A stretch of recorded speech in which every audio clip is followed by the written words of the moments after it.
God's love in every season.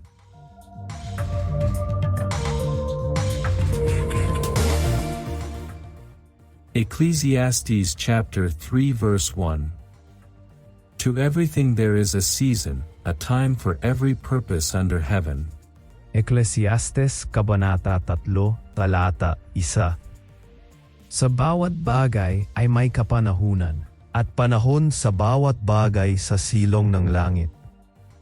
Every life unfolds in seasons, and grace assures us that none of them arrive by accident, under God's loving care. Sa bawat yugto ng buhay, ipinapaalala ng biyaya na may layunin ng Diyos at hindi niya tayo pinababayaan.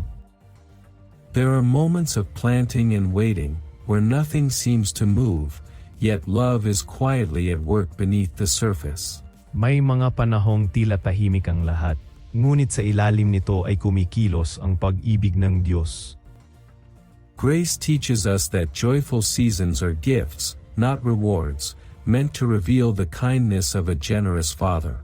Itinuturo ng biyaya na ang saya ay hindi gantimpala kundi kaloob ng mapagmahal na Ama.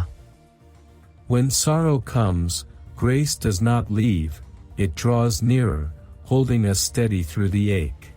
Kapag dumarating ang lungkot, mas lalong lumalapit ang biyaya upang tayo'y patatagin.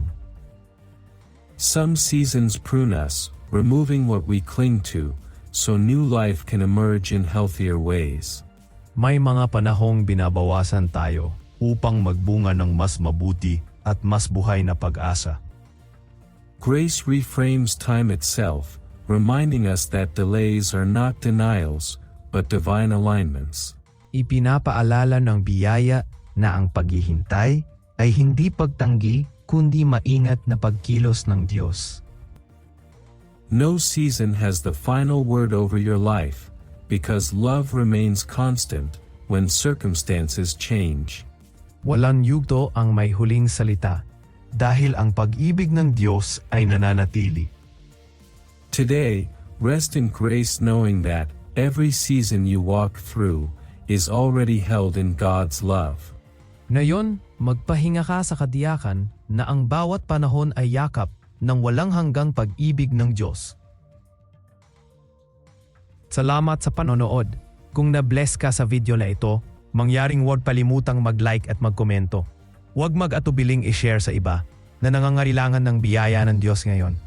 Mangyaring mag-subscribe at i-click ang bell icon para ma-notify at manood ng iba pang mga inspirational na video tulad nito